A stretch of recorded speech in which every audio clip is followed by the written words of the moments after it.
On September 24th, 1991, the world of music changed as we know it forever, and for good. Nirvana's Nevermind released, and like I said, it took the music world by storm. Grunge was, well, perhaps not born, but popularized, revolutionized even, and Nirvana stood at the top of the game. Did the genre peak there? I hope to answer that today with my personal top 10 grunge albums of all time. Note the word personal in that last sentence. This is not an objective list. Not that objectivity exists in music, but that's a topic for a different day. As for my criteria, I like when the songs sound good. That's all. Let's hop into my sole honorable mention before we get started. Honorable mention is Mad Seasons Above, number 10, and this record are pretty much interchangeable for me, and they bear some pretty heavy similarities to be honest. Above is the sole record released by supergroup Mad Season, consisting of several all-stars from the grunge scene. Lane Staley of Alice in Chains on the mic, Mike McCready of Pearl Jam on the guitar, John Baker Saunders of the Walkabouts, I don't know who that is either, and Barrett Martin of Screaming Trees on the drums. The record would be released on March 14th, 1995, in between the releases of Jar of Flies and the one with that strange three-legged dog. It's a bit of a different album in the grunge scene. I've seen it called slowcore, I don't know what that means, but I sure feel smarter saying it, it sounds right. It's got some of Lane's most personal songs ever, especially the songs Wake Up and River of Deceit, two just honestly heartbreaking tracks about his addiction. A couple weaker tracks here and there, but absolutely one of the better grunge records on the back of its strongest tracks. Couldn't sneak it into the top 10 though. Number 10, I have Temple of the Dog's self-titled record. This record, like I said, is a very similar album to that last one. Another supergroup, this one released 4 years earlier, on April 16th, 1991. It consisted of Chris Cornell on the microphone and then pretty much Pearl Jam on everything else. The album really supercharged Pearl Jam's career, especially Eddie Vedder's, who was pretty much a no-name at that point. It was written as a tribute to who many consider the father of grunge, Andrew Wood of Mother Love Bone, who passed away from a heroin overdose the year prior. The record's title comes directly from the Mother Love Bone song Man of Golden Words, but really my love for this album has very little to do with that. I just think it's really cool. Another album that I'd say has several holes on it, but the opening track, Say Hello to Heaven, is honestly one of my favorite songs in the game, as is Hunger Strike, the song that Eddie Vedder features on. Not all that tight of a record, but just like the last one, when it's good, it's pretty excellent. Number 9, I have Failure's Fantastic Planet. Failure's a band that never really got the mainstream success their fans think they deserved, and I'd be inclined to agree. Originally released on August 13th, 1996, the album dropped as grunge was kinda on the downswing. Kurt Cobain was dead, Lane Staley was MIA, and all the absolute classic grunge albums you can think of had already been released at this point. Though it never got much time of day, it's a brilliant concept record telling the tale of really whatever you wanted it to tell. Addiction, but whatever you're really addicted to.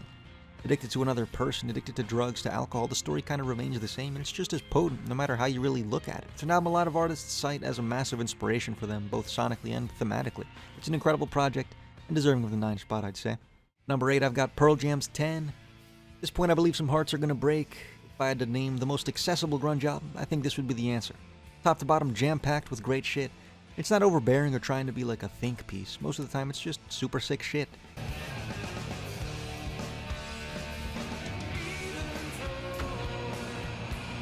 Originally released on August 20th, 1991, actually predating Nevermind. Familiar with 5th grade English class, I'd call 10 the rising action of the grunge movement, the true beginning of the mainstream success of the genre. The album has won many, many awards, most of which I don't care about, but it was inducted into the Grammy Hall of Fame. I don't know what that is, but it sounds important. Got everything you really want in a grunge album. The high energy, crash your car into the side of a Walgreens tracks like Even Flow and Alive, but it's also got the thinkers, the heart-wrenching tracks like Release and Black. Oh God, Black. One of the greatest songs of the decade, I'd say. 10's a really tight record, and one often disrespected by the music freaks. Number 8 feels good. Number 7, I've got Nirvana's In Utero. The album many claim is the crown jewel of grunge. I've got it at 7. Sorry. This record is Nirvana doing the exact opposite of what everyone kinda expected them to do after Nevermind. It dropped just 2 years later, in September of '93, but instead of chasing the borderline guaranteed success Nevermind 2 would have brought, they brought in a different producer, Steve Albini, and made something deliberately ugly and kind of raw. Utero feels like the band kind of pushing back against fame, against their own success, and against their audience, against the idea that Nirvana was supposed to be this kind of clean band. It's messy, it's uncomfortable, sometimes it's kind of just aggressive. That's kind of the point. The album has its weaker moments and definitely isn't as airtight as Nevermind is, but tracks like Serve the Servants, Heart-Shaped Box, All Apologies are some of the most raw songs he ever wrote. When it works on a level that feels almost indescribable, almost like you're overhearing thoughts you just weren't meant to hear. Not a fun record. It's not trying to be, though. But when it hits, it hits. At number 6, I've got Nirvana's Nevermind. This record is the Quintessential grunge album, and honestly, having it at number 6 is probably going to annoy a lot of people. Nevermind dropped in September of '91 and basically pushed grunge straight into the mainstream. It turned Nirvana from the weird band that wrote Bleach into the biggest rock act on the planet, almost by mistake, and that cultural impact is impossible to ignore.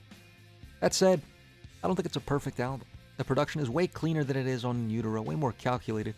And while that gave us some classics like Smells Like Teen Spirit, Come As You Are, Lithium, it also kind of sands down some of the aggressiveness and the rawness that makes In Utero so incredible. There are a couple tracks here that feel more like just kind of 90s alt-rock than true grunge. In terms of defining the grunge genre, I honestly think In Utero does a slightly better job, but this album has fewer holes, and I value the consistency of this over the slightly higher highs on In Utero. At number 5, I've got Stone Temple Pilots' Purple.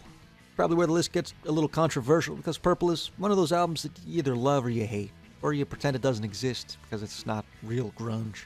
Came out in '94, kind of when grunge started to decline, and Stone Temple Pilots were still coming off the smash success that was Core. Purple is where they kind of proved they were more than just heavy rock song guys. Scott Weiland's vocal performances are incredible, they're almost theatrical, and they were just more versatile than he ever really got credit for. The record isn't flawless, but songs like Interstate Love Song, Vaseline, Big Empty, they're peak. It's a smoother, more radio-friendly album than a lot of the stuff around it on this list, but when Purple's locked in, it shows that grunge didn't have to be miserable and self-destructive. It could just be super sick. At number 4, I've got Soundgarden's Superunknown. This is the album where Soundgarden strayed from their relatively generic, heavy sound and turned into something massive, and honestly, kind of insane how well this project holds up. Superunknown dropped in '94 and feels like the moment grunge kind of shifted away from Nirvana's sound and became even darker, stranger, and even more ambitious without losing its bite. Chris Cornell delivers a borderline inhuman vocal performance throughout this entire album. The band balances the heavy guitar with like a psychedelic sound in a way that nobody else in grunge was really doing. A longer record, but I'd say an incredibly consistent one. Very few moments are wasted on this album, and songs like Black Hole Sun, Fell on Black Days, 4th of July, almost genre-defining. It's less raw than early Soundgarden, and it's less aggressive than something like In Utero is. But it makes up for that with kind of the scale and the atmosphere that this provides. When Superunknown is at its best, it feels like grunge stretched to its limits, right before the grunge ship sank. At number 3, I've got Stone Temple Pilots' Core, an album that usually gets slandered in grunge conversations, which is exactly why I've decided to swim upstream as hard as I physically can. Core dropped in '92, and immediately got slapped with the Pearl Jam clone label, but to be honest, I don't see it. Songwriting is tighter, the riffs are heavier. Scott Weiland delivers another one of my favorite vocal performances ever, switching between almost anger and an incredibly vulnerable voice, in a way that a lot of cats in this scene never nailed. This record doesn't just dip its toes into the metaphorical grunge pool, it dives right into the fucking deep end. Tracks like Dead and Bloated, Plush, and Creep. How do I word this? They fuck. The songs fuck. It's not some artsy or experimental album, and it doesn't try to reinvent the wheel. But what it does exceptionally well. Core earns this spot because it's just incredibly consistent, infinitely replayable, and way more essential to the history of grunge than people are willing to admit, I'd say. At number 2, I've got Alice in Chains' Jar of Flies. This one being a number 2 shouldn't really surprise anyone who's spent a long night with Nutshell and a bottle of Jack Daniels. Jar of Flies came out in '94 and somehow managed to, quite honestly, reinvent the grunge wheel. Instead of leaning into the sludge and distortion that Alice in Chains kind of built themselves on, they flipped the script. They sacrificed the heaviness, but they exchanged it for a beautiful atmosphere. And the result is one of the most painfully intimate and kind of human releases of the grunge era. Lane Staley sounds exhausted, he sounds almost defeated and accepting of the fate he was kind of facing.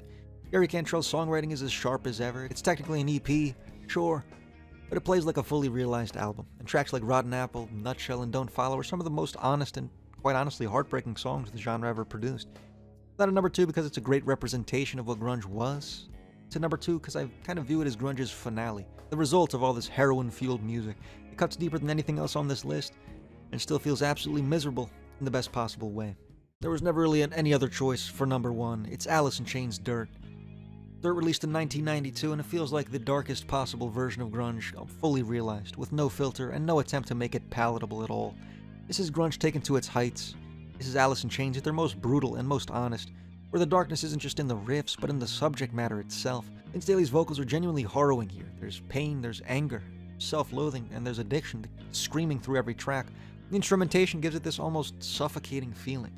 Songs like Rain When I Die, Wood, Down in a Hole, Rooster aren't just genre classics, they're the highest peaks the genre would ever reach. The album isn't perfect in a clean technical sense, but that's exactly why it works. Grunge at its core wasn't meant to be some polished genre. It's not what made Nevermind so successful. Third sits at number 1 because it captures grunge the best of any album, I think. It's ugly, it's vulnerable, it's uncompromising, and it's impossible to ignore. That's all I have written here, dear viewer. Thank you very much for watching. Let me know what other genres you'd like to see a top 10 of, maybe, or something. I don't know. Take care, dear viewer.